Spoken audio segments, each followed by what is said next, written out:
Today we're covering Total Recall. I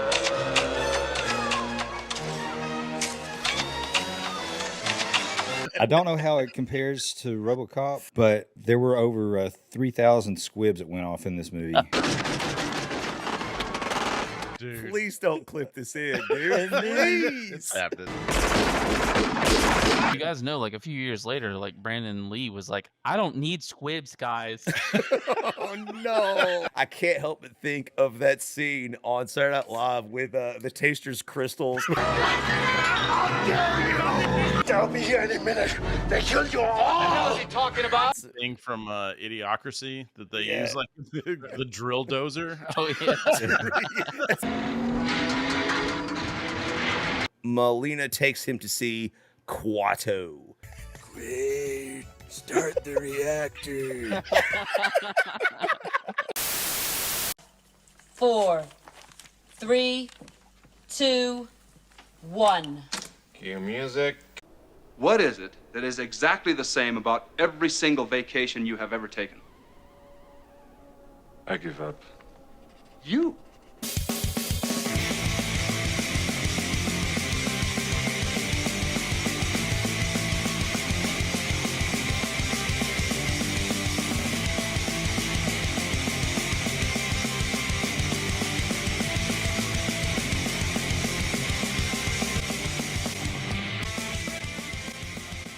Welcome to Be Kind, Let's Rewind, the nostalgia podcast no one asked for, with your hosts, Chris, Leaf, and Shadwick.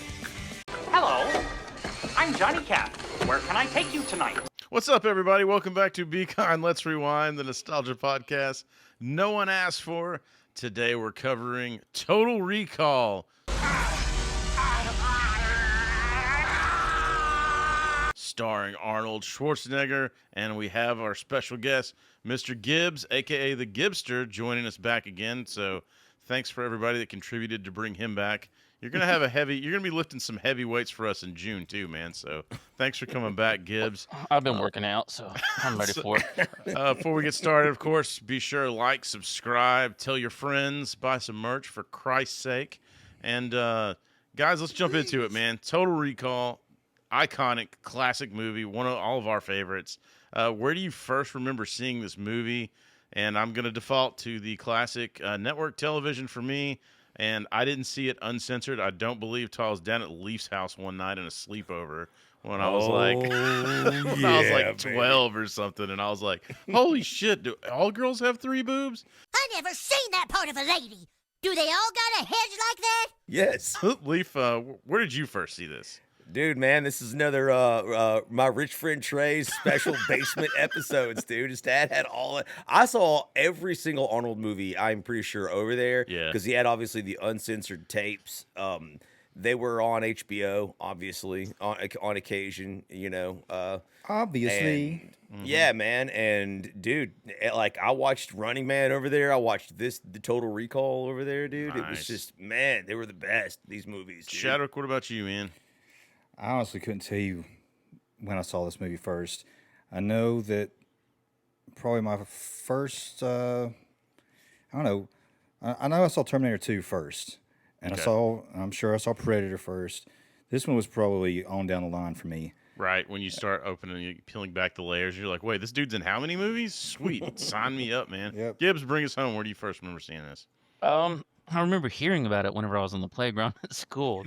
Because, I mean, as far as I knew, the plot of this movie was 3 boobs. Mm-hmm. And I had seen 1 boob. That's the the plot of this podcast. That is the plot of this. I had Starring seen- 3 boobs. I had seen 2 boobs, but I had not seen 3 rockin' tits in my life. Yeah, dude. And, yeah, so, like, I had a friend that lived, he was my best friend at the time. His name was Fan. And when I wanted to watch an R-rated film, since my parents wouldn't let me, I'd go down to his. I'm sorry, what's his name? Fan? With an yes. N? He was There's a from D on China. Fan Chow. Fan Fan Chow. Fan Are you saying panned? I think I might be able to help with the Pan-Pam dilemma. Anyway, there's a D on the end. Anyway, so I went down to his house and got a glimpse of those warlocks. Dude, and speaking of those warlocks, they were actually in a bar, which leads us over to...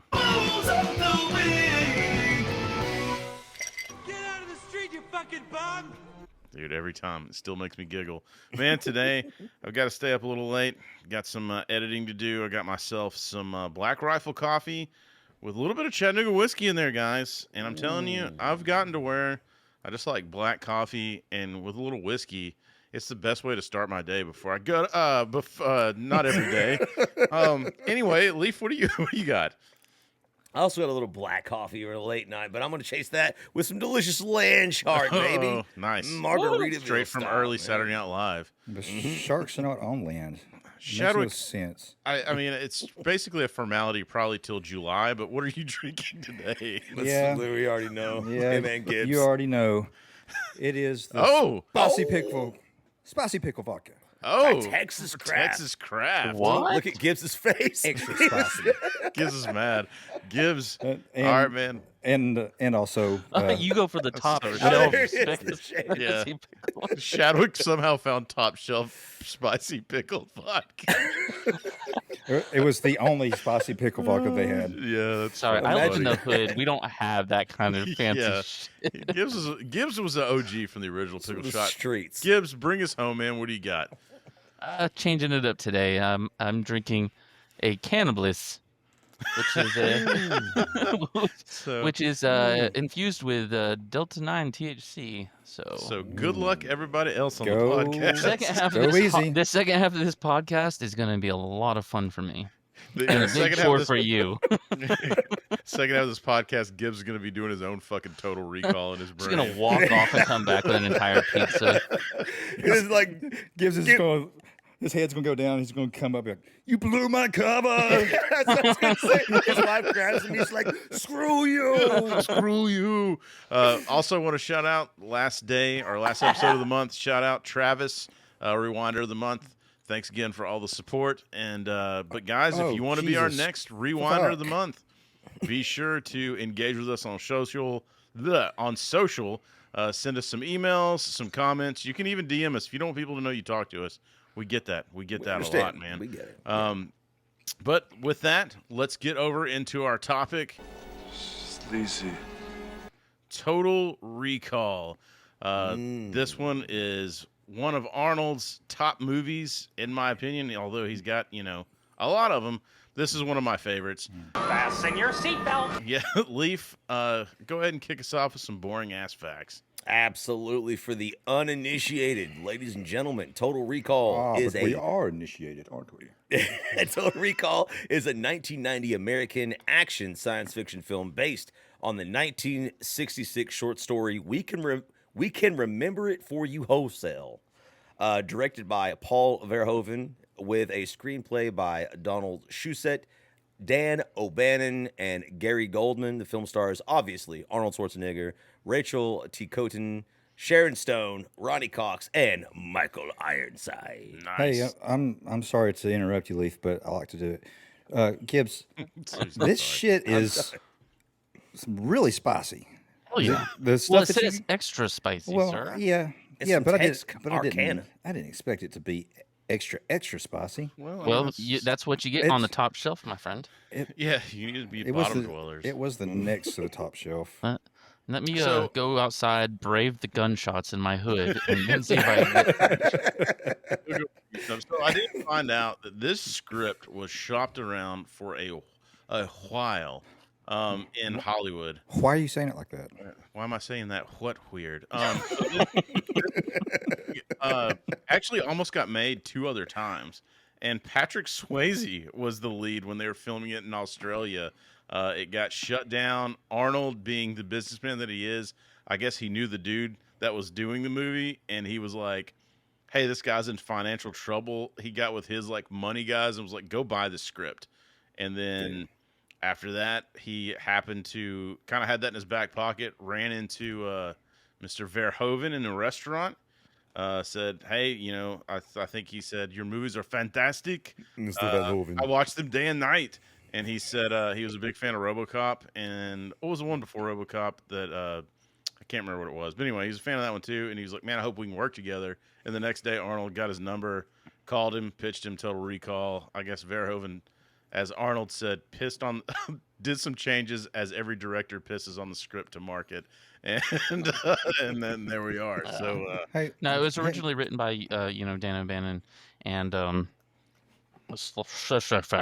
anyway, Shusett. I can't ever say his fucking name right. Shusett? Yeah, there we go. so before you're drunk. work through it. So, Dan O'Bannon, like whenever he originally wrote it, he was just coming off of John Carpenter's first movie called Dark Star that he made as a student film back in the day, and just kind of felt like it was going to be, there was no way the technology wasn't there to make this movie, and so then he wrote Alien. Which became like his big like name making thing, but in the 80s, David Cronenberg, who the guy responsible for The Fly and History of Violence and things like that, body horror kind of guy, he's the one that brought in all the mutants and stuff that came into the movie, and then he eventually got pissed off with everything and decided to drop out. Hey, Gibbs, you Hi. can correct me if I'm wrong, but I will. Wasn't Arnold and Michael Ironside both considered for RoboCop, but they were both too big for the suit? Yeah, I think Michael Ironside was he was going to be Clarence Bodiger, Okay. and he didn't want to play like another psychopath, so he passed on the script. Dude, I used to get them confused all the time, man. Like, You think like they showed up for like casting auditions all the time together? They just like carpool. They're like holding hands. Yeah. we need a bald guy with glasses. Yeah. Just an absolute like psychopath. Like, But yeah. so let's get into the opening sequence here, man. But also, I thought it was wild to take it from Arnold to fucking Patrick Swayze. Which, I mean, if this had more meat as an actor and less action, maybe you go with Swayze. But Well, No. I mean, oddly enough, whenever David Cronenberg was doing it, he wanted Hooper himself from Jaws, Richard really? Dreyfuss. So that would have been freaking weird. Oh. That Dude, I would have did been a read that too, yeah. completely different freaking Yeah, movie. I'd been squeaky. Yeah, you know? he would have been like a whiny, my God. I don't think it would have, like, to me, like, I just want to go to Mars. I gotta do construction. Yeah, that's what I was about to say. Like, there's so many scenes in there where, like, you have to believe that the main character is like a secret agent, whether he was implanted in his mind or not. Like, Arnold has the build to have been the real thing, which keeps you guessing when you watch think the Richard film. Dreyfuss's arm would have looked the same with that jackhammer as Arnold's did? I think they would have changed his job to pushing pencils. Leaf, kick us off with this opening scene, man. Absolutely. As the movie opens, we're treated to the credits scenes, the opening credits, with the classic block text and the Mars-esque effects. And I just want to say, this opening song is an absolute banger. And I went and checked. Hell yeah. Because I was like, dude, I've heard. No, I sent it to you guys last night. You did? I didn't see it. Yeah. Well, fuck you guys. Both of you. All right, go ahead. Say what did you? I've got your number notice? blocked. I said, have you guys rewatched Total Recall yet? I said, the music with the opening scenes, ... Am I crazy? And then Yeah, you I sent the then I put Conan, it. I sent the link for Conan.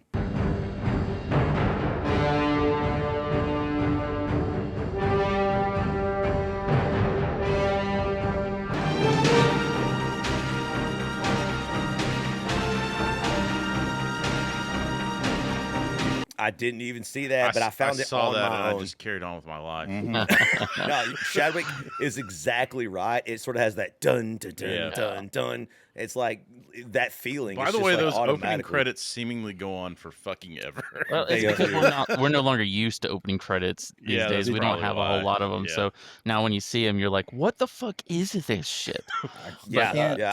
I'm actually on time for this movie that I'm like Yeah, I watching know, on like- streaming. Like I don't have to like. Where's that's the the chase and how do I cut to it? Yeah. can't, The composer of the soundtrack is Jerry Goldsmith, who's been around since the 1950s, and he's done Okay. so many major motion pictures and television shows, and like you've Didn't heard he- everything.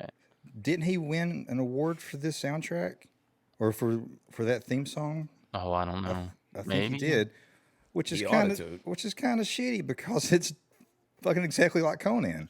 It's very similar. Hey man, Yeah, if it is very- fucking it's works, sort of- man, It's all you the can't same, plagiarize you know? yourself, can you? No, Well, that's Nickelback. But he did. That was a But little he didn't do. shot. He did the music for Yeah, Conan. but I'm though. too lazy to look that up. The first scene is Douglas Quaid, obviously played by Arnold Schwarzenegger, walking on the surface of Mars, dude, just like Elon Musk hopes to one day do. Dude, I noticed this you right know- out of the gate. I was like, did this man just fucking base his entire life around Total Recall? The fucking cars going to Mars? Like, he woke up and was like, you know what? We're going forward with this. I'm going to fucking be Quaid. He literally wants to be, I think, dude. I think they had to change his name from Quail, right? Yeah. because Dan Quayle was the I didn't think about that. he was the vice president at the time. Dude, man, Quaid is such a cool name, dude. It is. Like, and he's with so he's walking on the surface of Mars. He's with the mysterious woman who obviously later is revealed to be Melina. And the ground breaks underneath him. He slips and he falls down the rocky cliff. Dude. Basically, it smashes his helmet.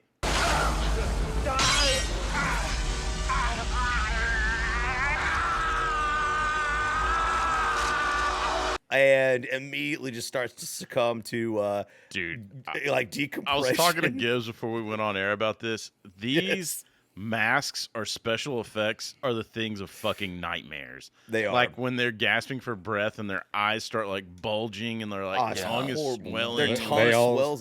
They all start turning into large Marge. This is almost there, man. It's just fucking terrifying, man. This is our first glimpse of like Rob Bottin's specialty. Now they won a special Academy Award for RoboCop and for this one, I believe, for special effects. This guy's the guy that did the special effects for The Thing, which is another John Carpenter movie, and he's just good at these fucked up shit, dude. And, Human Caterpillar. After working on RoboCop, him and Paul Verhoeven did not get along at all during RoboCop. So whenever this came around, like it wasn't until after RoboCop came out and they saw how good and successful it was.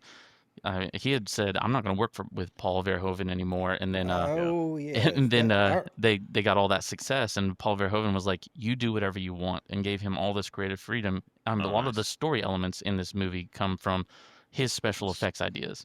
Nice. So yeah, wasn't in RoboCop Verhoeven wanted to do like low light or something because he was afraid that people would see the special effects, and Bonan was like, "No. No, you put him in the fucking light." Yeah, he's like, I'm good at what I do. You'll see. Which is weird because this movie is pretty violent, and that's kind of out of the box for Verhoeven. I don't know how I don't know how it compares to RoboCop, and I don't have a specific number, but there were over 3,000 squibs that went off in this movie. Jeez. Yeah, it had to have been a record since I don't know before his last movie. So 2,700 of them were that one guy on the escalator. Yes. I can't wait to talk about it. One of them was that poor rat. So Arnold wakes up. It turns out it was just a nightmare. He wasn't dying of explosive decompression, and he wakes up next to the beautiful Lori, played by Sharon Stone, his wife in the film, at least for a moment. Yeah, and now he needs something else to decompress. And she's more than willing to aid him in that. But when he wakes up, she suspiciously asks him if he dreamt about the woman again, which he had, and he admits. And she, of course, snaps and starts slapping him around for. Do you think like when he woke up and he was just like, all of the swelling's gone down on my face, but apparently there's some swelling down below. Perhaps you can help me with that. I can't wait to see your montage. His swelling down there. Quick question: what kind of dumb shit wakes up and tells his wife, "Hey man, I was dreaming about some other woman. How about that?" I was just gonna say and then every fucking morning, I'm gonna tell you about it. This is great. And eventually, what happens? Exactly that. You wake up and she's just like staring at you, like, "You dream about her again?" Only Arnold. Is she prettier than me? Yeah. Is she prettier than me? Was he bigger than me? Only Arnold, when asked by his wife if he dreamt about another woman, would be like, "Yes." Yep. Yeah. And he even makes a joke because he was just like, yes, "It's fine." It was the maid. Yeah, I was gonna say. All right. Fuck you, asshole. Like, so they start to have their morning routine after obvious coitus, and we find out Quaid's obviously a construction worker. He's having his morning breakfast and coffee, and he just has this strange obsession with Mars. But dude, Like, this TV setup, by the way, is fucking pimp as hell. Like, when do we get to that where it was like the windows are just your TV? Dude, like that reminded me. Like, I'm gonna sound like a dork. Fahrenheit 451. That's a main element of that book by Ray Bradbury. Is like people were obsessed with like their windows, and then their windows, it was basically just TV screens all over their houses. Okay. Yeah. I like you know me. If I could have if my four walls could be TVs in my house, then that's what it would be. Well, that's a good point. So, like, we already get a taste of like sort of the future, right? Because let's not forget, this is 1990 when this movie came out. Like, that was amazing. Like, even like Chris said, I'm still looking at that, being like, that would be awesome. Like, 2025, can we get on that? Like, I want my movie, like my walls being gigantic TV screens, so I can pretend I'm like, you know, in a nice wilderness at the beach or whatever. Yeah. But what's weird is you have these like giant screens that can be windows, monitors, whatever. But then like all the computers still had like tube screens and everything looked like fucking AS400. Oh, dude, yeah. They're all budget limitations. especially when we get to the surgery part of this, like it's definitely a tube TV just jammed in a box or whatever. Quaid immediately obsessed with Mars, turns on the morning news, and it just looks like a morning in Chicago, Illinois, or Detroit. Or Detroit, and it's on Mars, and there's like rebels shooting everybody, and we meet on screen our first shot of the dictator of Mars, Velos Cohagen.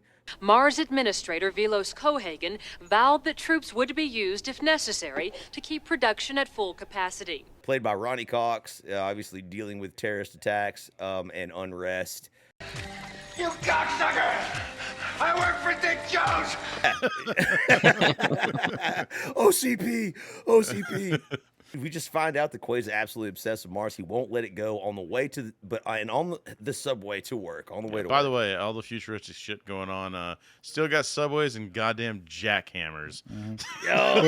So no robots. So also, like, he's trying to watch this stuff on TV, and like Sharon Stone's like crawling all over him and like kissing him on the neck and whatever. Trying to distract him from Mars. Yeah, Right? yeah. And did you guys notice she kind of looks like a little bit like young Megan Fox? I bit? All No, I noticed I did is not. this was peak Sharon Stone for me. Yeah, Like absolutely absolutely. peak Sharon Stone.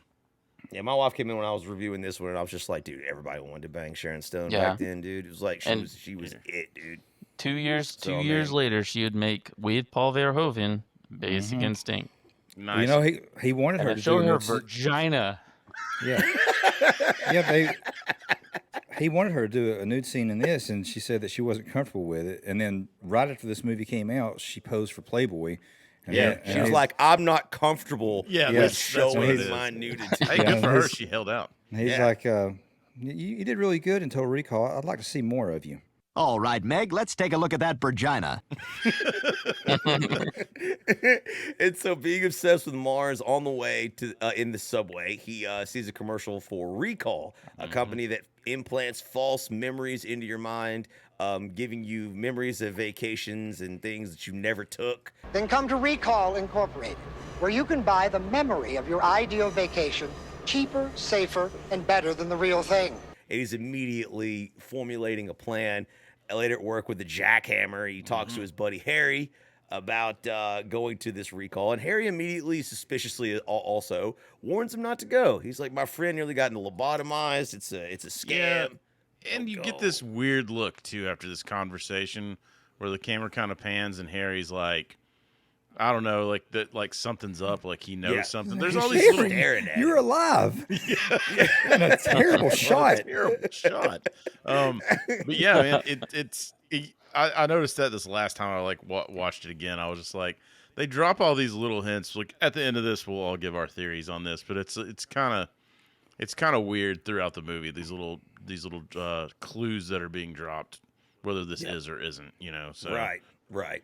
So he obviously ignores his friend's Harry's advice and Quaid goes and schedules his brain vacation at Recall with a sleazy salesman. We get more of that delicious technology. There's a girl with her, like, she's doing her fingernails with like this, and they're changing the color instantly. Yeah, it looks like she just has like a pen. Yeah, like a little digital pen and changing the colors. Dude, I don't know why that scene always sticks Arnold out. said, like, in his book that this was one of his favorite parts of this movie because he's just a fucking businessman. The fact that the dude was upselling him on different packages for this trip. Yes. Like, he wanted to, he said the line because the salesman. We get to it. So the salesman's pitching him these ideas like, hey, you can go on a trip, just a normal trip to Mars, or you can, upgrade these packages. And Arnold's like, no upgrades, just straight up. And then he says, what is it that is exactly the same about every single vacation you have ever taken? I give up. You? And Arnold said that was like his favorite line from this movie because it's just a salesman being a salesman. So Yeah. really setting the stage. It's only 300 credits, Chris. We were watching it last night, and that guy was talking, and I go, the guy's a goddamn used car salesman. Yep. And then that sparked like the line from True Lies. And this guy actually really reminded me a lot of what was his name? The car salesman? Is it Paxton? Bill Paxton? Bill Paxton? Yeah. Oh, yeah. The guy kind of reminded me of him. Yeah, a little like, bit. Yeah, I can see that. It was the same like delivery, I guess, of the lines. Yeah. But what an idea though that you can just take a vacation. So like he makes does this sense. like on his way home basically, right? Because they implant this vacation in your mind. That doesn't mean you're gone 2 weeks. That just means they're giving you this memory, right? 2 weeks. So like you just basically, I assume you just wake up and then your brain, you've been on vacation 2 weeks and it's been 5 minutes. So Yeah. So it's just an instantaneous thing. 2 weeks. soon. So he does upsell him because he's saying, I mean, which makes sense. He's like, dude, we can implant this memory in your head. Why we just change your identity? We can give you like all these other memories. Like, and you have to think about it. If you can implant one memory, why couldn't you just change everything about the memory and make him, a billionaire playboy on vacation, or which, Arnold chooses the secret agent package for a mere 300 credits is really intriguing to him. I do like the financial system of credits. Wasn't that something similar in Demolition Man as well? Sanctimonious asshole. In the next scene, we get the procedure gone wrong.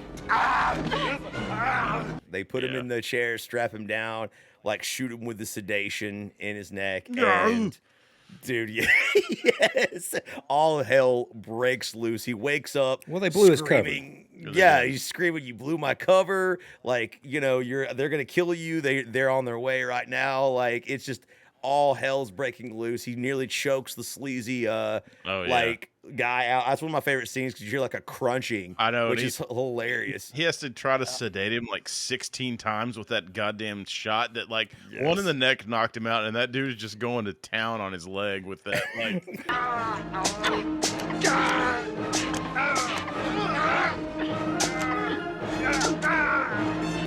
Like he's like, I'm feeling a little woozy. They finally do get him sedated, and the pushy salesman guy's in there talking, and he's like, Use your head, you dumb bitch. Arnold, like right when he's like passing out, is like Ace Ventura, and he's like, 3 darts is too much. Dude, they had to sedate him. That dorky guy in that scene, he looks just like fucking John Hughes too. Like for a second, oh shit, whenever I was on this last rewatch, I was like, "Is that fucking John Hughes?" I was just staring at it for a second. I was like, "No." My brain is broken. So when Arnold's thrashing and he's like freaking out, I can't help but think of that scene on Saturday Night Live with the Taster's crystals. Got like 4 people on his arms trying to hold him back. You son of a bitch. Dude, they blew Farley's cover in that commercial, Dude, he was angry. Yeah. So they finally managed to sedate Arnold, and they're trying to figure out what happened. And turns out they haven't done anything to him. But when they sedated him and started the procedure, he woke up with another identity. Well, and this is wasn't there another chip in his brain too? Is that what she said? yes. Or? There was a fake. Yeah, he already had a fake memories implanted in his brain, which absolutely like set him off. So they wipe his memory, and this is the first time in the entire the movie where you're kind of like, okay, he's supposed to be like the secret agent. And is this what he paid for? Right. Like, because he paid for a trip to Mars to be a secret agent. Like he chose all kinds of, he wanted the woman to look like in his athletic, sleazy. He chose all of these, and so suddenly all this stuff starts to happen, and you start to wonder, as a viewer of the movie, there's like, something am I really, watching? there's something very minute but very specific too.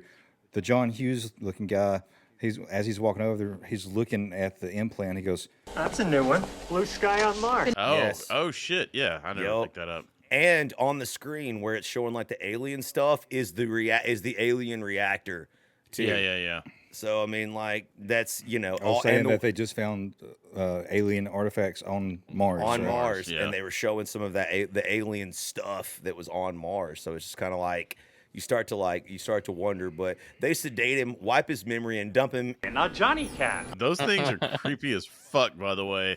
When it turned around all fucking Pee-wee's Playhouse style, I was like, God damn. I said that last night too, because later on when the one's burning, he's like, yeah. Hope you enjoy the ride. Yeah. Dude, the thing looks like Don Knotts to me, man. Yeah, that's like true. That's what my wife said. Yeah, that was another Bob Bottin thing that he added to it, because originally it was just going to be a driverless car, but he was like, we already saw that in Knight Rider, so let's do something else. And he wanted to come up with, he was like, most people want to see somebody driving a car, whether it's real or not. So, that's what I was going to ask you. We're on the verge of this right now with Tesla, like the auto drive or self drive. Like Elon said that his plan is for people to drive the car to work and then use it as a self drive Uber throughout the day. So they're making extra money off their car while they're at work. Yeah. Would you guys be more comfortable? Yeah, to your point. Yeah, he's just based his living out. entire life off of Total Recall. But we're figuring this out. Breaking news on Breaking News. But would you guys be more comfortable with nothing in the driver's seat or some type of robot? Johnny Cat. I want somebody it would take Tesla bot. Yeah, I think it would be. Optimus. I think it would be weird at first, but I guess you'd probably get used to it. I mean, fuck, I've seen people with the Tesla videos, where it's steering and taking them to places. By the way, there was this one video, and this fat dude, he would just take me somewhere that I haven't been, and him and his girlfriend are in there, and it drives into Planet Fitness. which I know that was set. I know it was a setup joke, but I don't care. It still made me laugh. But that's funny.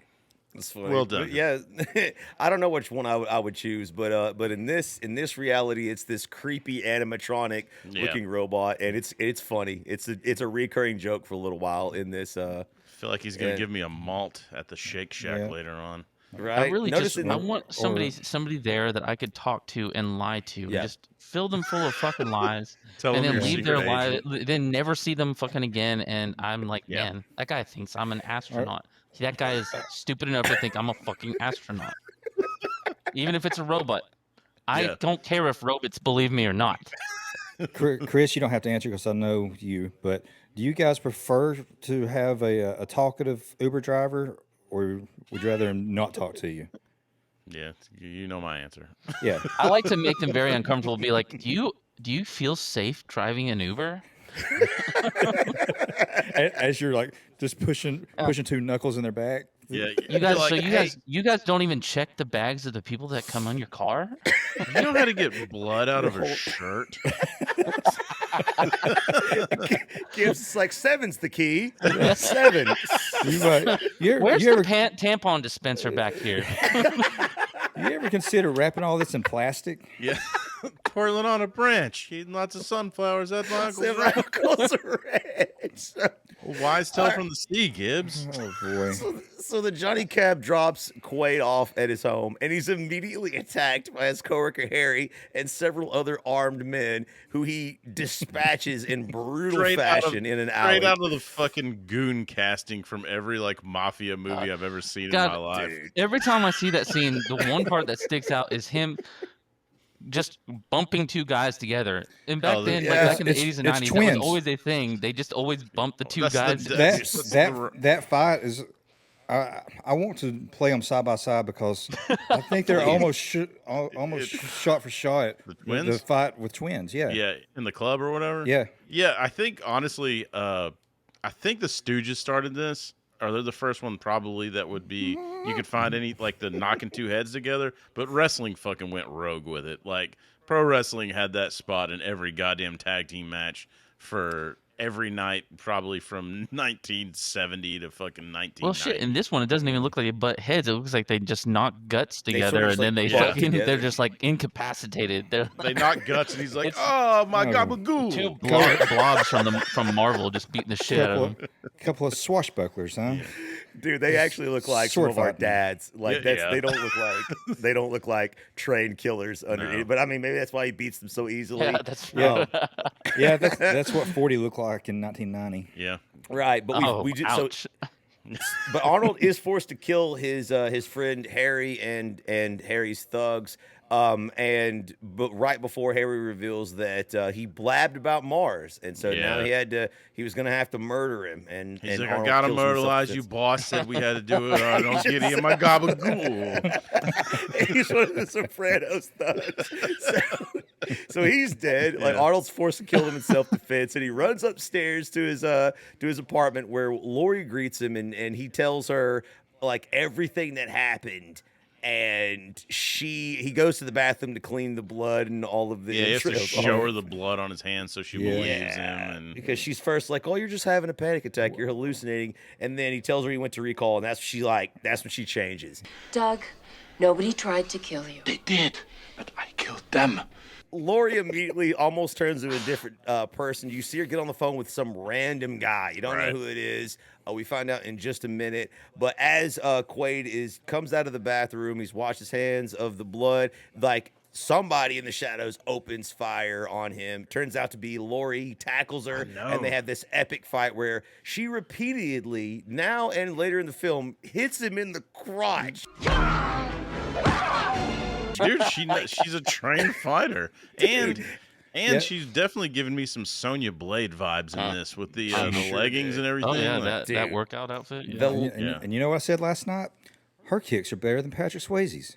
Oh, and you didn't even know that we were going to mention. Dude, she looks like a badass motherfucker in this one. Oh, yeah. She actually, I want to say, she beat his ass proper twice in this movie. Yeah, she did. Shout out to her, and like it was cool. Like she did a good job. And they did a good job of like. Actually, I did have a note on this. So she apparently, I guess, had some kind of neck injury when she was younger, and so when they started filming, and he goes throat injury. He goes to grab her neck, and she freaks the fuck out on set. And he's just like, "What's going on?" And she, says, "I got this thing." Why are you doing this? Yeah, and he was like, he was like, "We rehearsed this.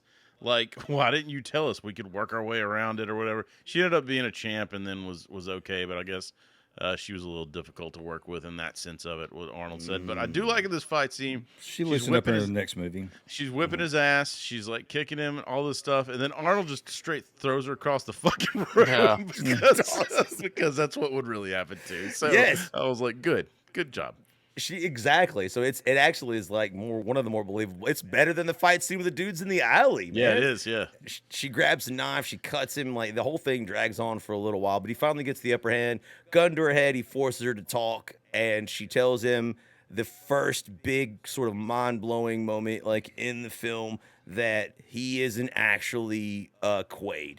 Mm-hmm. She's not his wife. And she's not his wife, and his whole life is a lie.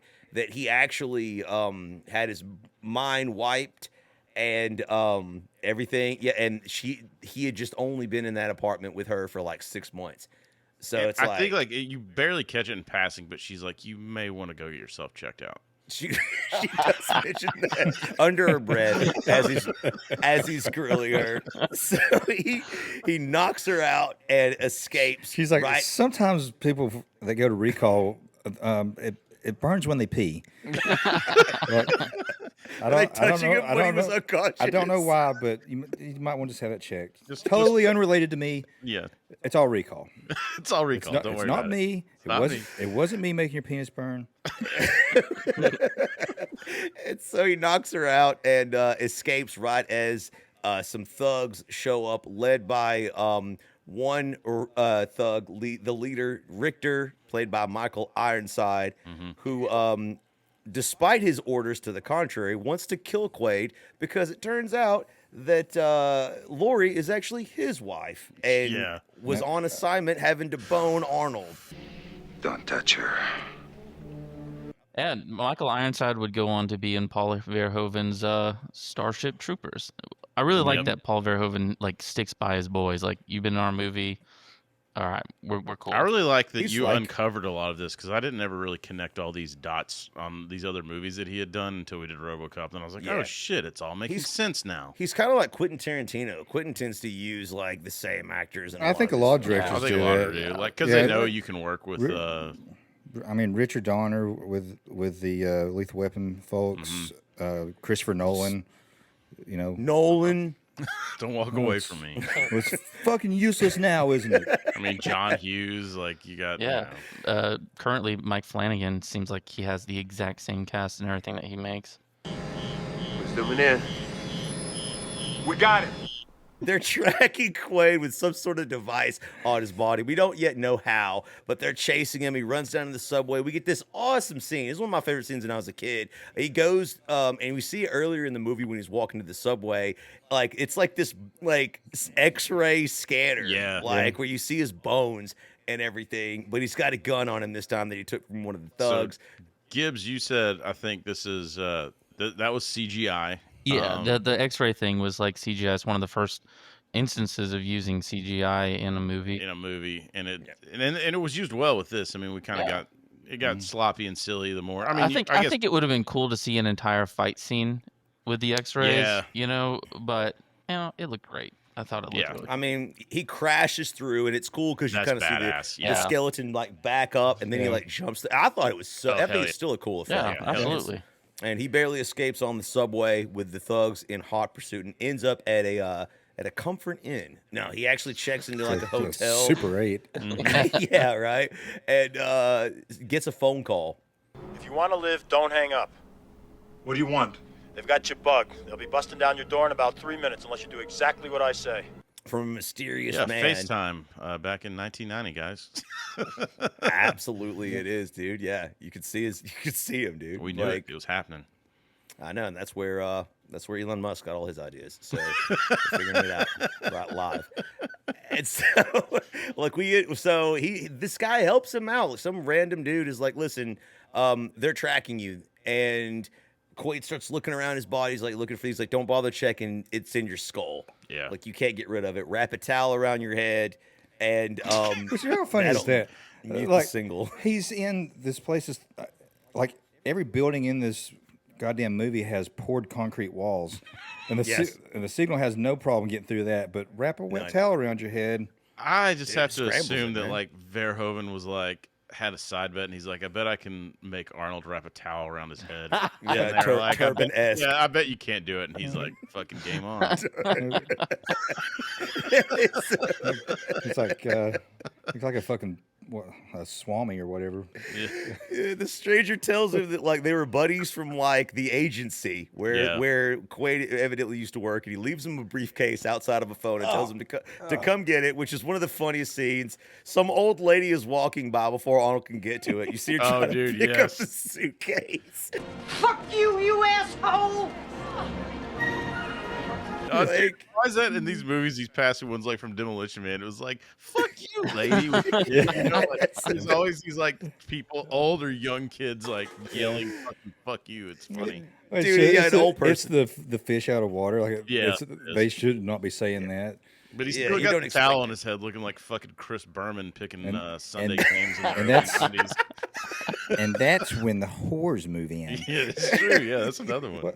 So Quaid barely is able to escape the thugs. He jumps in a Johnny cab, and there's a scene where he's like trying to tell him to drive. Sit.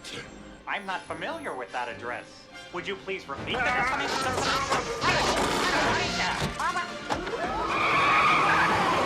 Arnold rips the Johnny cab Dude. thing out of the driver's seat, drives away. Did we just pass the guy on the escalator getting obliterated? Go ahead and mention it because you're right. This is one of the most brutal scenes in the movie. I so skipped it. he's running up the escalator pushing his way through people, whatever. Dude. He gets up close to the top, and these guys are coming at him. And now, to his credit, he doesn't use the guy as a shield initially. They shoot the guy first. Yes. Yeah, they shoot the guy first. Then he grabs him. And the dude takes like 27 more shots in the chest. Oh, dude. Please don't clip this in, dude. Please. Happened. I mean, it's 8209 all over again. Dude, 100%. I fucking love it. That dude was just the one people, squib. The people that are like following him from behind, they're coming up the stairs. They start shooting, so he turns around and uses this guy again.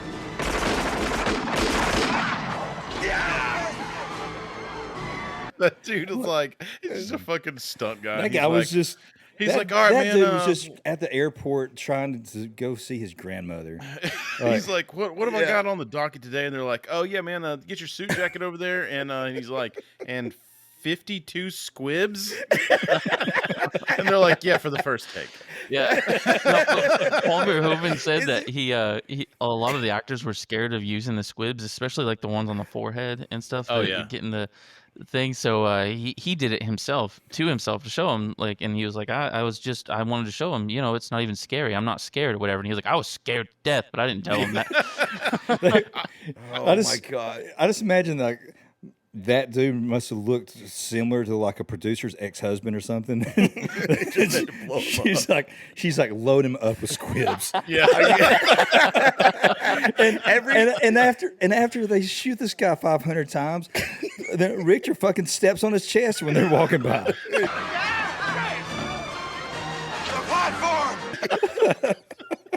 Dude, that scene again.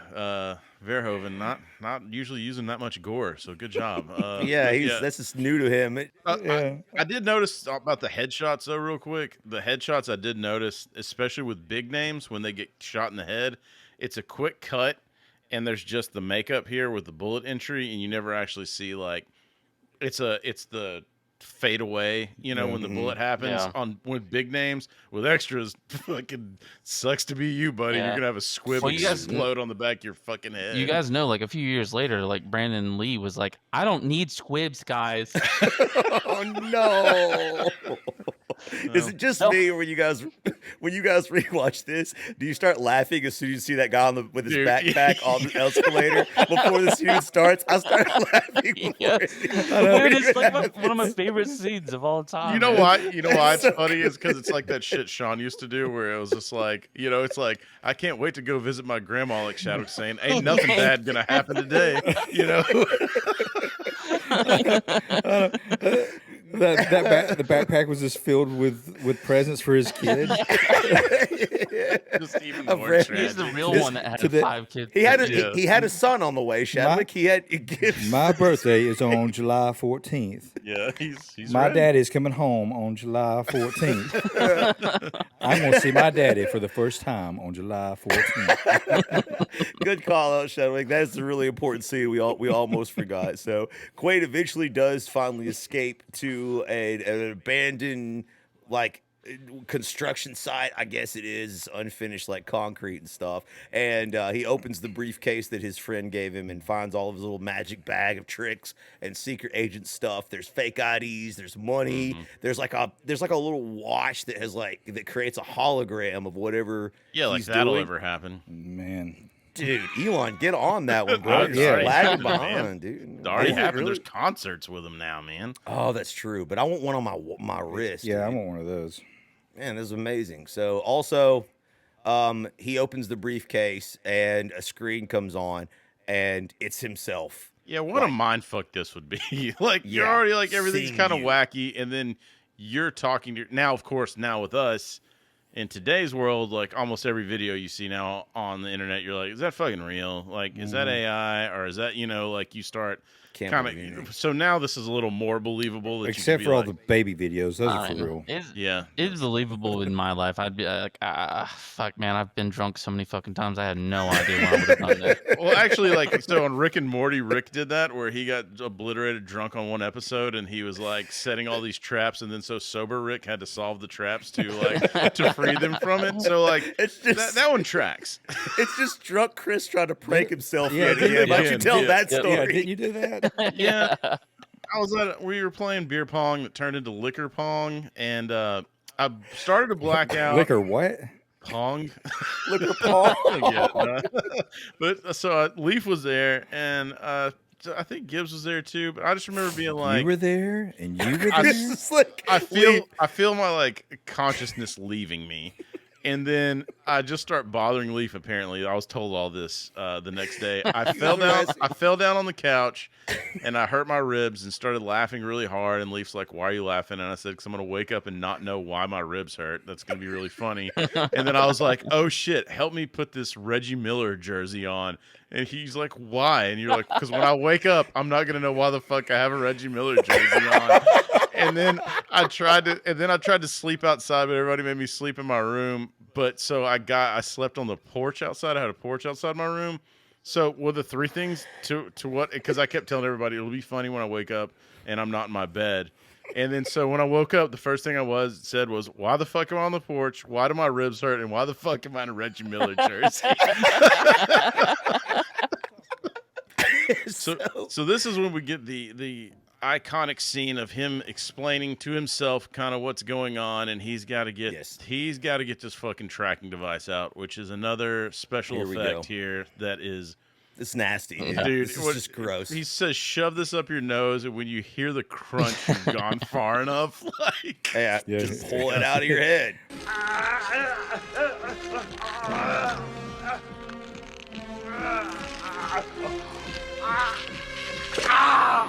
Gibbs, do you want to explain what this effect was? So what it looked like? Clearly, it was like a not really. There's so I've many. never gotten deep enough for the crunch. By the way, they use so many like animatronic heads and like rubber heads and stuff like that in this movie. Originally, it was just supposed to be a little pea-sized thing that he gets out of his nose, and Rob Bottin was like, I don't want to look like he's just picking his nose, and picking his nose. So let's go all out. And so he made it so that it was just fucking disgusting and huge. Dude, it's fucking massive. Massive pulling out of it. That's a painful scene to watch. Just Q Seinfeld going.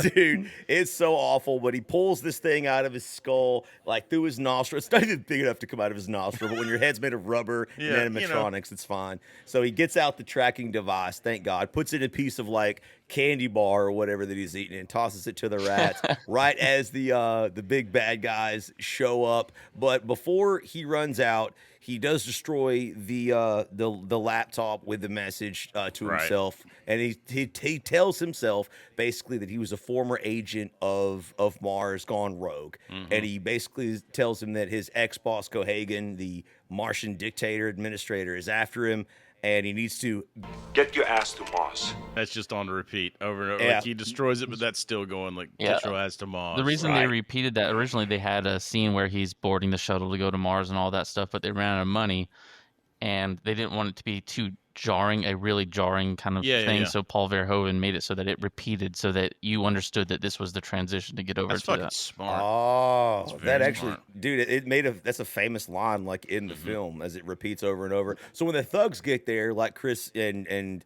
Gibbs said, that like they know exactly where he's headed, and then they shoot one of the rats where it had the tracking device. It's just like they're trying to blow away like everything. Yeah, the guy with the tractor. There. No, there. Yeah, because it's just dragging it around in that piece of candy bar. The tracker. Finally, they blow the rat away. It's unnecessary and horrible. Dude, but I know. Now splatters on the screen and comes down. Get your ass to Mars. Get your ass to Mars. Get your ass to Mars. It's time to get his ass to Mars. So the next scene we see is basically what would appear to be a spaceship terminal. Looks like an airport terminal on Mars. You got the red, atmosphere on the outside. People checking in, customs, checking people's bags. Obviously, this is post 9/11, but pre 9/11 filmed. So everybody's just kind of walking in with their stuff. And we see Richter, and he arrives on the planet after failing to kill and or capture Quaid. And oddly enough, there is a mysterious lady, big redheaded lady in line who just stands out beyond everybody else. Not only because of the red hair, but because she's like 7 feet tall. Oh, wait. Yeah. Can you imagine getting that casting call where like, we need a great big fat woman with a giant head? Did you know that actually was that was the Mista Mista lady? Was it the Mista Mista lady? Way, No, not at all. But it sounds good. All y'all do is lie. Y'all sit on a throne of lies, dude. I believe that for a second. I did too. He got me that time. Shit. The casting director's like, we need you to be large enough that Arnold could realistically fit inside. And she's of like, you. I've got to be honest. I misunderstood what you meant when you said Arnold needed to fit inside me. There's been a miscommunication here. I thought we were talking some DVDA, Yeah. So as the customs guy is interviewing this gigantic redheaded lady, she starts to like have an episode. Yeah. So this whole scene was a Rob Bottin creation, because in the script it was just like wore a mask and got in and shit like that, and that just wasn't gonna fly, and he thought it was stupid, and it's seen the mask thing or whatever. So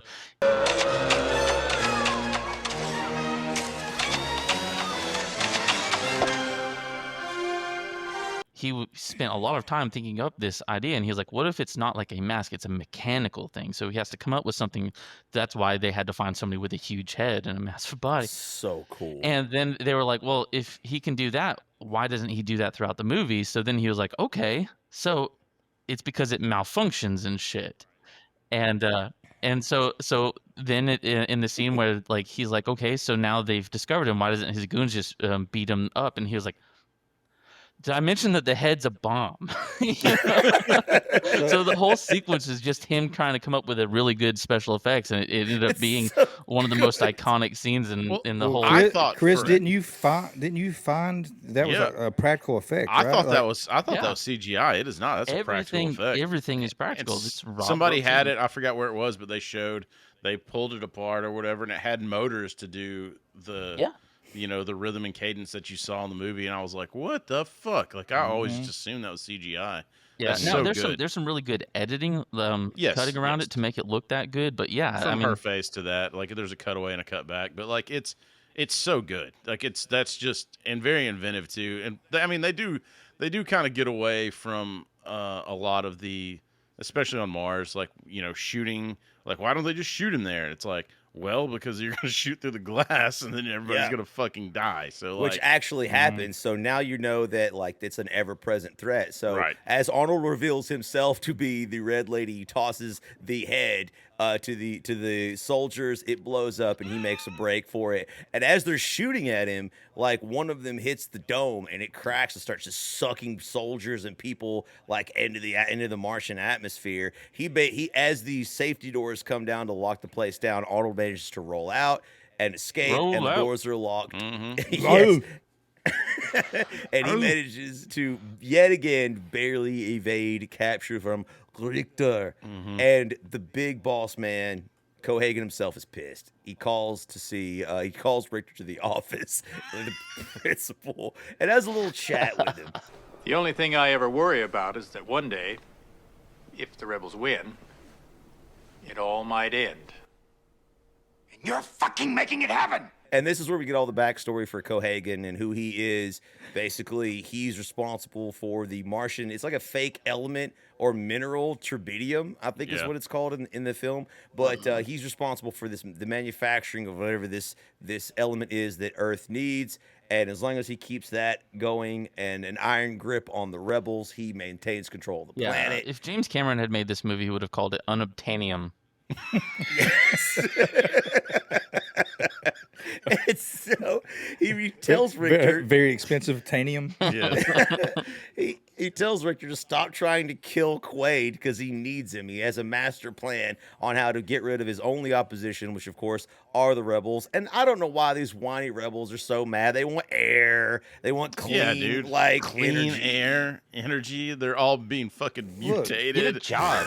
Look, on Mars, air is a commodity. Yeah. You charge for commodities. Exactly. Yeah. I mean, get a fucking job. You got 3 tits. How hard is it to make money? Yeah, exactly. Jesus Christ, pay for your air.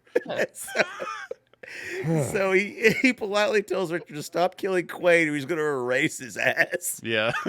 Which we know is very possible. Yeah. So that's the backstory for Cohaagen. He's finally on the scene. And the next we see back with Arnold, he's checking in to the Comfort Inn on Mars now.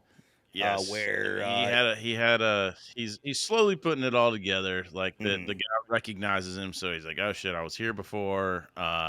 He's like, "You left something here last time you were here." They do the little thumbprint check in. He's gonna go get his key card. I thought that was pretty cool. I did too. Yeah, it's a safety deposit box, but the attendant, he has to put his thumb down. So you have documentation of what worker and what person. Like, yeah, it's smart. And he's got this flyer. Elon, get on that. Oh, don't worry, he is. Don't worry. Next, I think we're going to start doing tariffs on air next, I believe. That's the next thing that I think was on the docket. Is that air coming from China? Yeah. It's for the government. I ain't going to take their damn air, dude. I want my mutant powers, man. Yeah. Fuck them. But get a job. That's what Cohaagen said about those people needing air. Fuck them. When he goes back to, he's got to get a cab because he's going to this bar that's like listed on this thing, and he runs into Argyle. Shit, no, that wasn't Argyle. Who was that? Benny. Hey, man, you need a cab? Well, what's wrong with this one? He ain't got 5 kids to feed. Yeah, there's a sleazy cab driver that takes him to the strip club bar in the shitty part of town. Dude, he's got kids. And he's got 5 kids to feed. 5 kids to feed, man. He's one of my favorite characters, dude.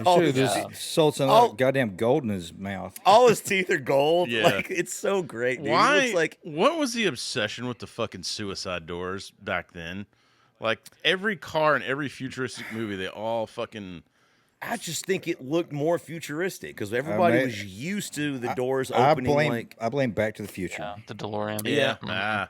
Yep, good call. Yeah, no, I think so. I just feel like, and also the cars are really cheap looking. They're all basically golf carts, as far as I can tell, and they're plastic looking. Oh, I know the Johnny Cab when he rips the driver out. He looks like a goddamn circus bear in there. He can't even fit in. It's like Mr. Incredible. Like, yeah, they're terrible, man. So, Benny does drive him to the seedy club where he's looking obviously for Melina, and they lay the groundwork that he's like, this is a shitty part of town. Are you sure you don't want me to take you to another club? This is a really shitty one. Like, you should go up the street. I can take you to the Bada Bing. Yeah. He's like, they got great gabagool. And you get kickbacks. Yeah. Benny. I never met her, but there's someone there named Big Pussy. In contrast to Mrs. Try-Tits, who we see immediately. Well, not free, honey, but available. Dude, someone made an action figure out of this. So just to set the scene up, like he comes in, he's looking for Melina. She's very busy until he flashes him dimes, and then all of a sudden she's not so busy. But the girl that was gonna slide in unveils her 3 rockin' tits. There it is. Took a second, but yeah, man. So she unveils those, and all of us as kids and even as adults are like, it's all Makes right. me wish I had 3 hands. I'm sorry, man. I'm sorry. You're not a fan, Gibbs? You're not with us? No. Me either. No. No. As a kid, I thought it was the coolest thing in the world. Well, that's what it made me want to watch the movie. But then I saw it and I was like, oh. Originally, excuse me. Originally, she was supposed to actually have 4 breasts, but they thought it was going to look too much like Bill Clinton trying to suckle through the United States. The Dana Carvey show. Dana Carvey show. You know, I think I would have been okay with the 4 because of the symmetry, you know, and like it balances out. I don't know. I don't know. And, not a fan. Yeah. So, just so you guys know, all 3 of those were prosthetics. It wasn't like they didn't add one in the middle. So Quaid finally does meet Melina. They get upstairs and she starts like making out with him. She's obviously happy. You mean George Bishop? And I'll be goddamned if it's not the same fucking woman from when he's getting everything implanted in his fucking brain earlier on. Sleazy. And also the exact same woman from his dream. Yep. Too. So there's that, right? We're still in this phase. It's like, is this real? Is this a dream? It is the same woman that he paid for to see. So she is Guard Bishop from Con Air. Okay. Is she really? Okay. Yeah. They call him Johnny 500 if they knew the truth. Well, shit. Yeah. I didn't mention Benny is played by Mel Johnson Jr., but we do meet Melina. Rachel Ticotin is her actual name. The actress, shout out to her.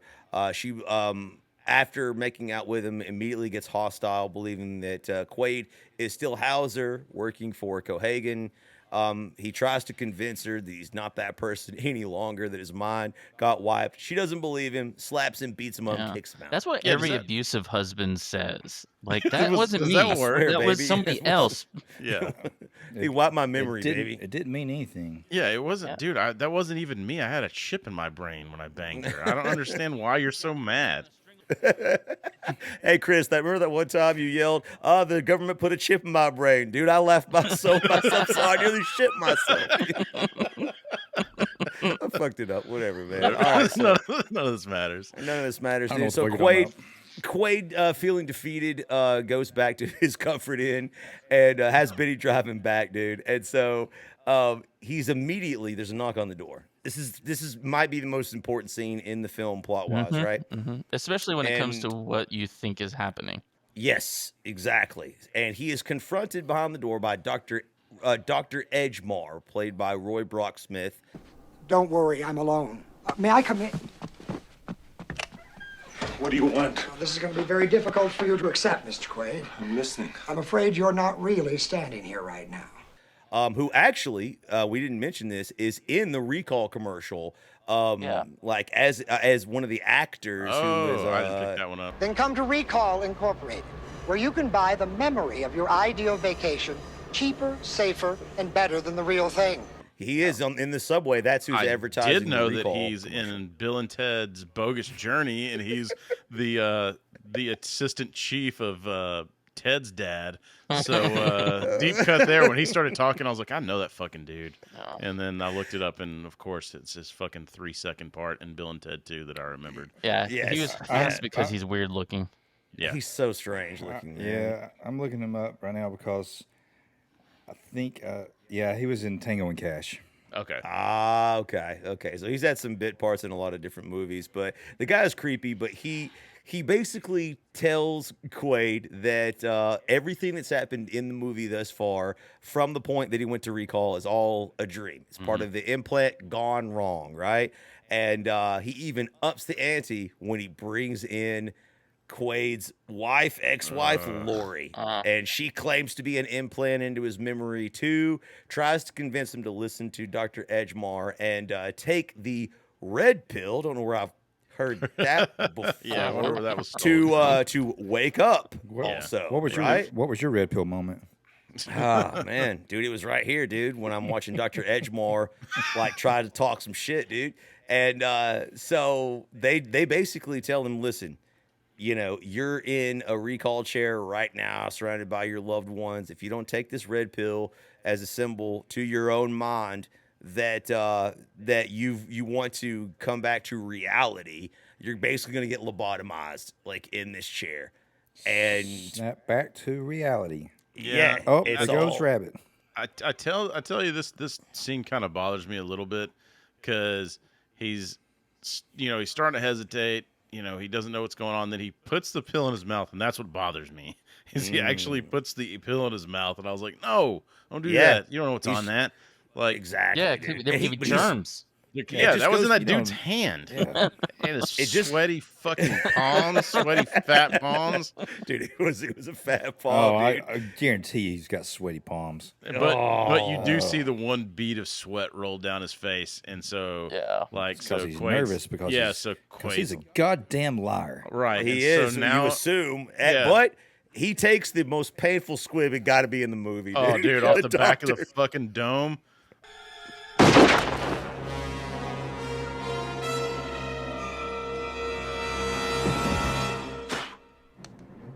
Oh, Quaid shoots the doctor in the head and spits the pill out onto his body, dude. It's just Very oh poetic. my Well done. God, yeah. And now he's got to fight. Now he's gonna get his nuts kicked again. Yeah, A few times. 2 or 3. She steps on his nuts this time Oh, too. dude. It's like, "Ah," and- it's horrible, man. The wall explodes. The soldiers run in, and you're like, They be dude, doing Indian burns, throwing bolos. bolos, dude. Like- All hell breaks loose, and they eventually capture Arnold and lead him to a service elevator where they're going to take him to Cohagen. I mean, assumedly to be restructured and have his mind erased. And as the elevator door opens, They're going to take him to a camp. yeah, a re-education camp, correct. And as the elevator door opens, Molina comes out with a semi-automatic machine gun. It just As you do. wastes On as Mars, you know. as you do on Mars. it Mars, just aka wastes. Detroit. Thank God she's a good shot. Dude, man, she wastes all the thugs, and but Lori kicks the gun out of her hand, and they have the most epic chick fight, maybe in 90s cinematic history. I don't think not bad. I've seen Yeah, a it's better really good. one. Yeah, it's really in my good. opinion, they fight it out, and it's really freaking cool.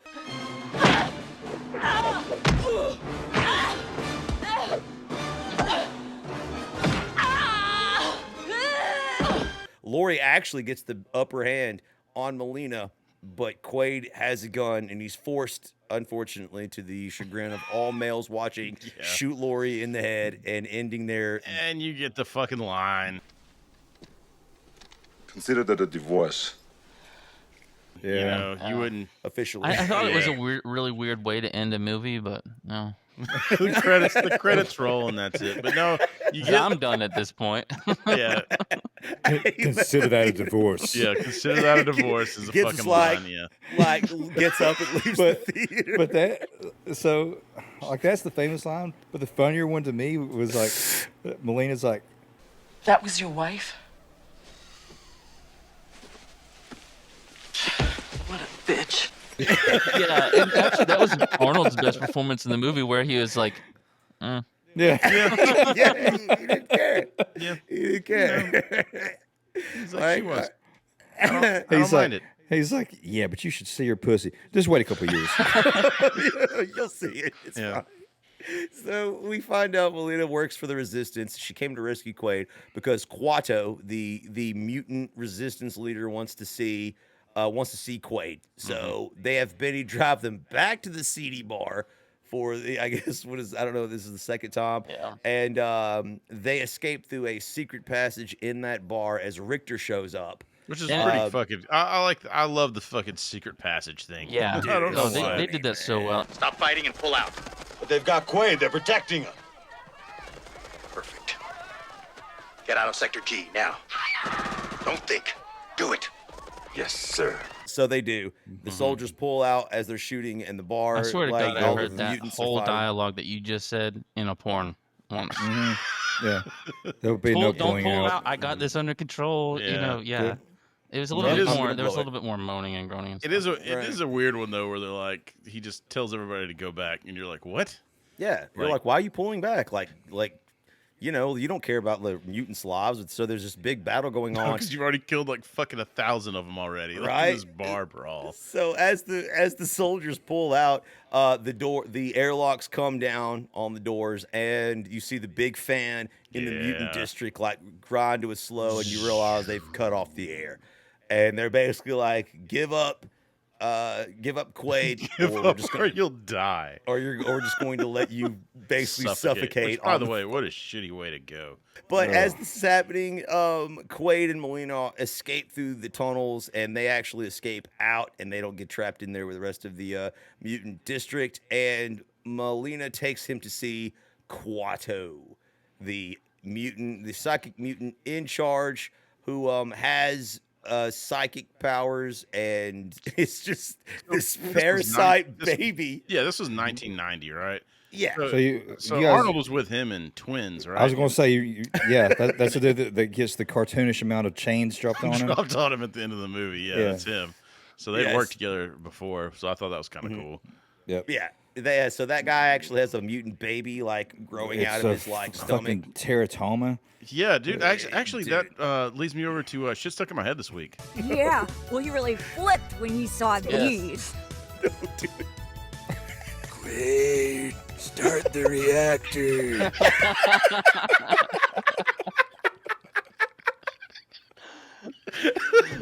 Oh, gross.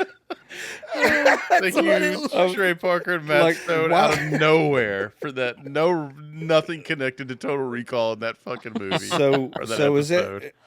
is Verhoeven calling for that disgusting thing, or is that just what's his name, Bonheim? Rob Bottin. Bottin. Yeah. Is that Bottin or is that Verhoeven? I think that was sort of a remnant from whenever David Cronenberg wrote this, like put that stuff in the script. So like the mutations. Because you see him before stuff. he like unveils, like it just looks like he has like a cartoony, shitty beer gut.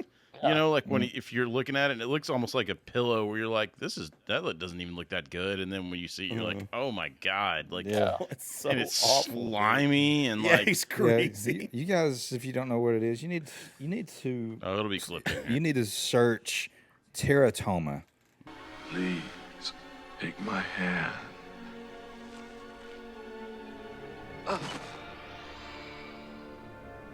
Now open your mind to me. Yeah. I'm not searching that, dude. It's not happening, bro. But yeah, it's so fucking bad. So this creature's the creature is actually Quato, not the guy. And you've seen him a few times in the film. He doesn't have really many lines before this time. So it's kind of sort of like a small mini reveal that this guy's. You think he might be Quato, but it's not. It's that thing growing out of him. Right.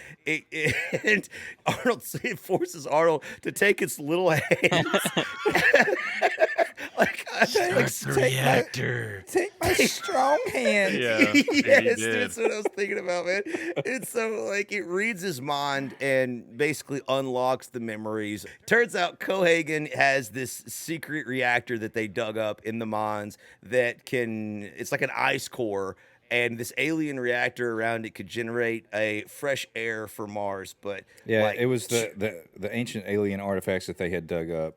They were talking about on the news. So there's the whole and so the whole thought process is this could give fresh, clean air, or it could just fucking blow the whole planet up. Right. And like have a meltdown and it's alien. Nobody's sure. Arnold is tasked with turning on this reactor by Quato, the mutant baby, but the government finally catches up with him. Cohagen's forces like drill into their secret hideout. Everybody starts dying, getting shot. Find out that fucking old Benny was a traitor the whole time, even after he showed his gross ass mutant hand. Which, by the way, awesome special effects on that too. Dude, that like thing the looks finger real. that folded down and like came up. I was like, good lord, man! And he has a robotic hand. Fingers that big would need a.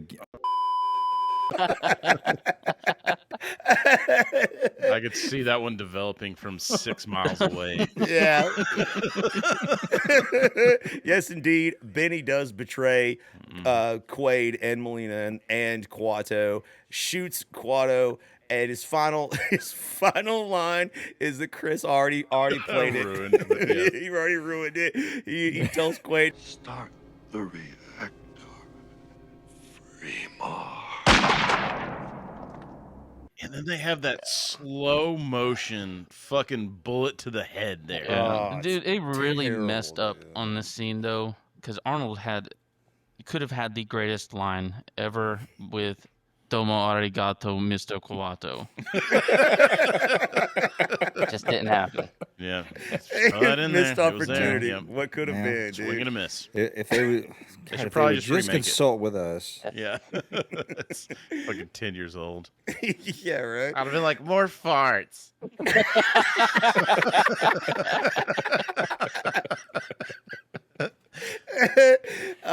Melina and Quaid are captured, and they're delivered to the custody of Cohagen's minions, and the final plot is laid out. The whole thing was a trap for Quato, and it involved wiping out Quaid's memory and implanting him in the manner that we saw throughout the movie to flush out the dude. final rebel. You know what about the mind fuck where Quaid's sitting there watching himself hang out with Cohagen? Like, doing his best Eric Bischoff impression. oh, dude, yeah, man. Oh He my was like, God. new world order. So, adios, amigo. And thanks for not getting yourself killed. Hey, maybe we meet in our dreams.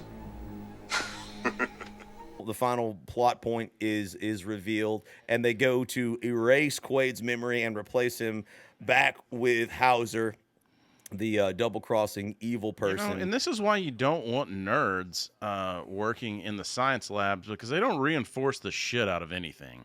They don't. Because you got to know, like, who's coming in here. You're about to erase his memory. And this is honestly probably the most brutal scene in the film, when Arnold breaks out of the mind-wiping machine, him and Melina. It's straight back to RoboCop.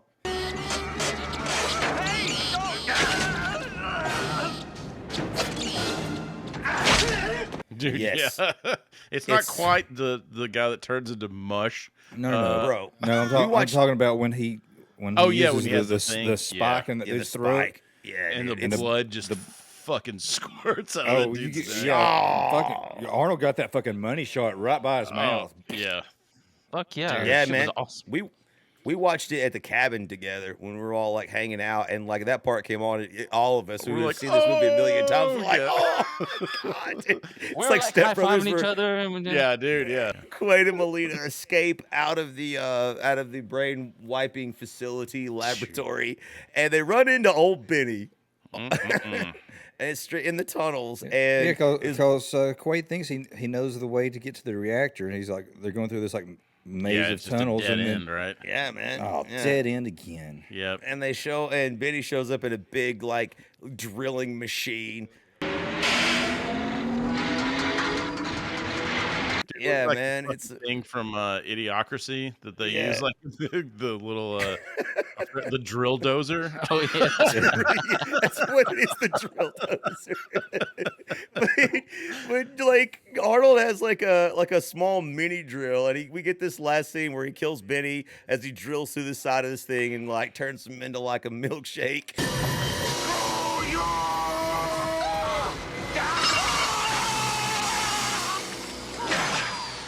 Screw And you! It's me and my brother's favorite line. My brother will quote this to each other all the time. Like, yeah, he literally says Hey, "screw Benny, you" in the movie. Screw you! Like Yes, dude. before that one last scene. But I do like too that they don't show this. Your imagination does all the work of what just happened to It's his gruesome, but it's when- insides. Yeah, after what you just saw before, you're just dead inside. So this is the gruesome scene is nothing. And One's dead. The 3 boob chicks dead. yeah, like a ton of the characters. Yeah, You know, are today just- was the first time I've ever seen this part of the movie. Like I just You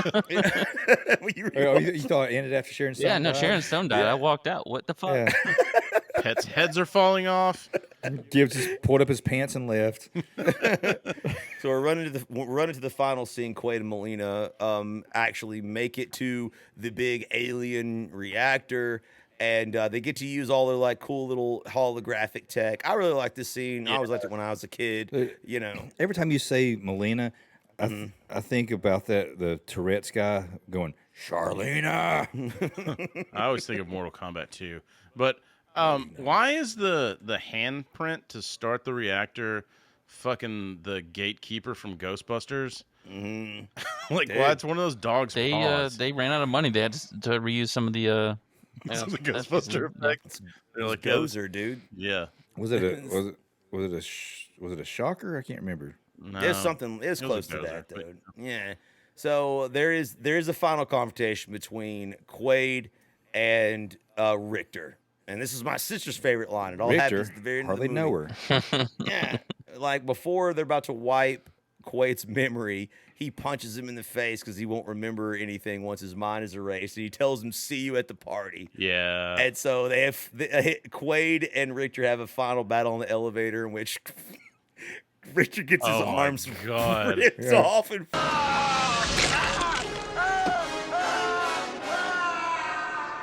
falls. Quaid disarms him. He does, and as he's falling to his death, Arnold tosses his dismembered arms off and says, "See you at the party, Richter." And my sister quotes that line constantly. Yeah. She's so messed up and so funny. Yeah, she does. So he's dead. All right. So he's dead. Yeah. So he's dead, and we come to the final confrontation. Cohagen. There it is. And Quaid face off 1-on-1 as we get to the Gozer reactor. Yeah. And he, in desperation, the main antagonist blows up the dome outside, and so it's like the air's rushing out. Yeah, and he's trying to blow up the reactor, but like Arnold grabs explosives and throws it down the tunnel. So, oh, that's right. Yeah, and it blows the side of the dome out. So yeah, right. And so like he gets sucked out. Yeah, he gets sucked out, and man, does that again? Just what a shitty way to go. Like, and it looked like this. Yeah, dude, he large marges the fuck out of it on the ground outside, and then he's dying. Arnold manages to hold on a little bit longer. Yeah, Quaid he fucking pushes the button, and then they get sucked out. Him and Molina, and dude, this is the one. I guess just because I'm so used to his face, like seeing Arnold so much, but to see it deformed and like eyes popping out, yeah, dude, that kind of fucked with me. Like I was like, terrible, man. And I guess like on the special effect, I don't know for sure, but it looks like they're inflating it. Like to give it that effect, like so they're slowly putting air to make like the eyes start to come out more, and their necks swell up. Is that scientifically accurate? Like, I don't know what the atmospheric pressure is on Mars, so but I guess you think about like soft tissue, like your eyes, or I guess your eyes and your tongue are. Look, soft tissue. The Earth is flat and space doesn't exist. So I mean, let's just move on. Well, what's science? Iceman TV science. The actor, the I'm not saying it's aliens, but it's aliens. Yeah. The reactor is activated, and it like the mountain where they're like dying is exploding. There's fresh air rushing down. And all of it starts to like rush down to a lot of like the domes and stuff in the cities, and including the mutant like district where it blows out the windows. How about how many people died when this happened? Because like windows are exploding, buildings are collapsing, and then they're like they're gasping for air, and you're just getting pieces of glass in your throat. Yeah, that doesn't happen in the film, but like, which I know you're surprised. For some reason, this just made me think of the movie Airplane, like where the plane crashes through the airport. You know? Yeah. It's a lot like that because there's glass and shit everywhere. Right. But air it does rushing work. down atmosphere. Yes. So it does work. So there's atmosphere. There's oxygen. The sky turns blue. Like the special effects guy turns off the air and their faces go back to normal. Yeah. I'm pretty sure they just reversed it for like that effect, right? Like very quickly they're able to. Our heroes, Molina and Quaid, are able to breathe again. And they stand at the top of the mountain under a blue Martian sky with a storm sort of like starting in the back, just basically symbolizing that they've won. Just like the recall promised Arnold. He killed the bad guys, rescued the girl, and saved the planet. And him and Molina have a final kiss as it starts to fade.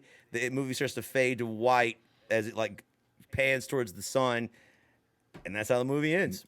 Man, All right. So what do you guys think? You think did both their tongues go back to normal before they kissed? I hope so. It might have been a little swollen. Who knows? Yeah. A little more Who weird.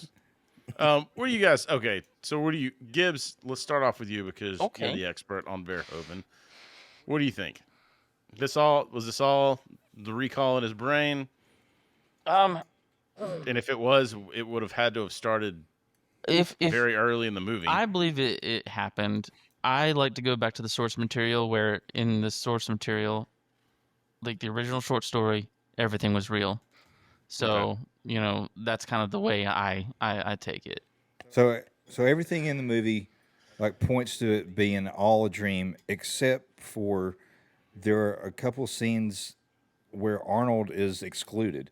So like the Richter and the henchman, like they're talking like when Arnold's not there. Yeah. So to me, if that's happening, then it's Why not a would dream. that happen? Yeah, you're right. Mm-hmm. I'll go next, Leaf. You can go last.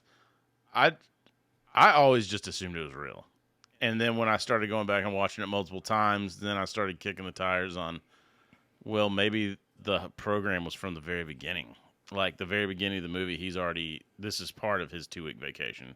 Him being the fucking jackhammer operator, all that shit. Like that's just part of his. Did you just take a red pill?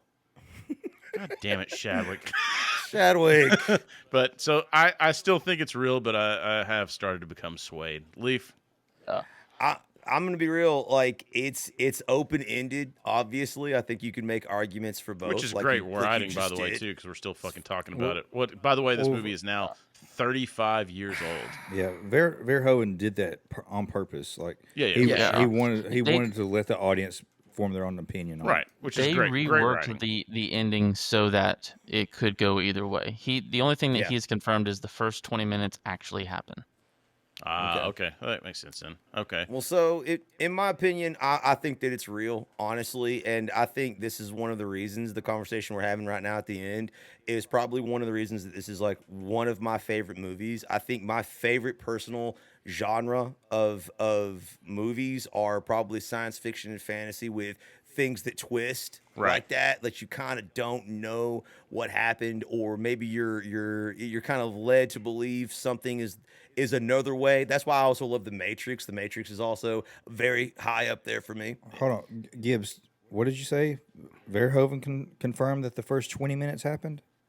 Yes, the first 20 minutes are actual, like they are real. Okay, then it wasn't a dream. Because to me, the only way that it was a dream was it had to have started from the very beginning of the movie. Yeah, that's what I said. So at least to your point, like the Sixth Sense, like you find out at the very end of the movie that it was Bruce Willis the entire time.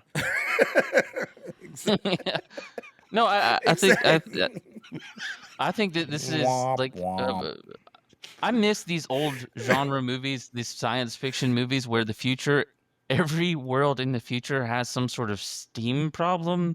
There's just steam fucking everywhere, coming out of the sewers, coming out of the walls, coming out of air vents. There's just steam fucking everywhere. It's like they're like, oh man, it's the great steam outbreak of 2025. You know, like it's.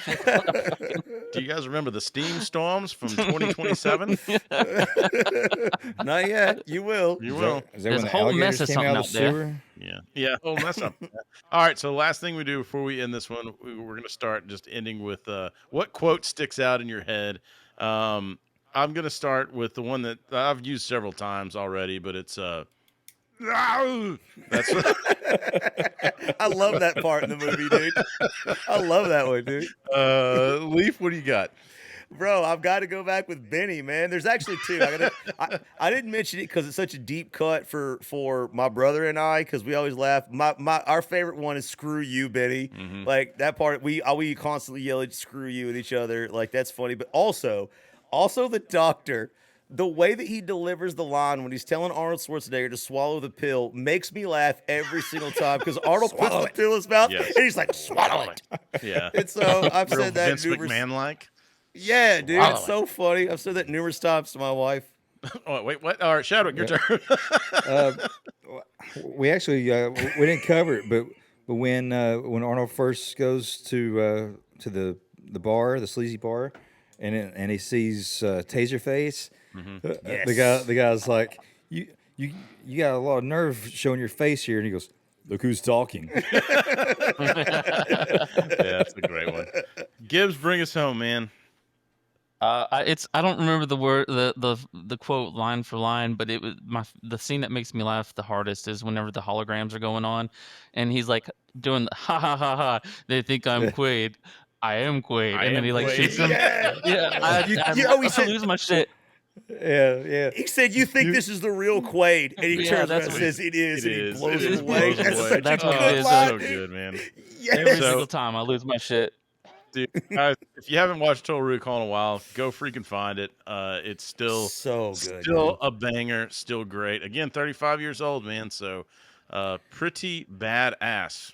By the time this drops, it will be the 35th anniversary. So, hope guys, you enjoyed the ride. Yeah, guys. With that, we'll go ahead and take it over to our Norm Macdonald clip of the week. In medical news this week, scientists report there may soon be a vaccine for drug addicts, which completely eliminates the craving for cocaine. They caution, however, that the vaccine is extremely dangerous, highly addictive, and costs $10,000 a gram. Thank you for taking Johnny Cab. Thank you. Hope you enjoyed the ride.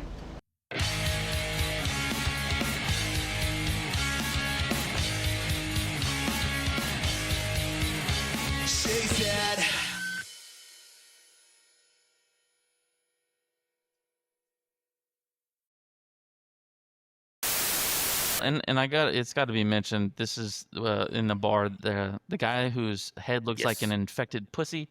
He is that's played by Dean Norris, who would go on to play Hank in Breaking Bad.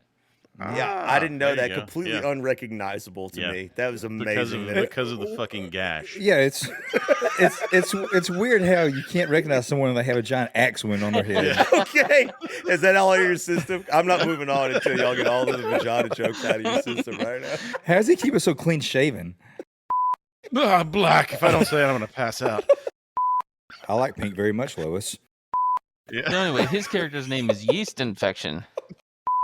They just called him Yeaston to shorten it. Cover band was called the Yeasty Boys. Off to find the mythical clitoris. You think his uvula is the clit, or is that like when instead of getting a haircut, he has his labia trimmed? Somebody tries to give him a kiss, they kiss the wrong pair of lips. How many credits does he spend each month at Honey Bunny Wax? Imagine what a disaster it is when he sneezes. Oh, he's a squirter? Oh. He's like, yeah, if this Quaid thing doesn't work out, you can call me Queef. Oh, 5 to 7 days a month, he's just bleeding out of his forehead. He tried to disguise it with a bullet wound, but we all knew. Yeah, his head is the highest paid whore in the brothel.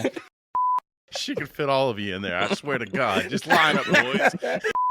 And if you think that doesn't split her up like a Thanksgiving turkey, you have another thing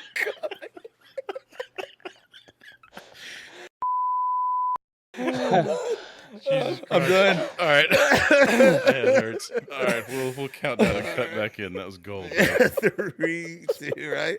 Oh, God. So...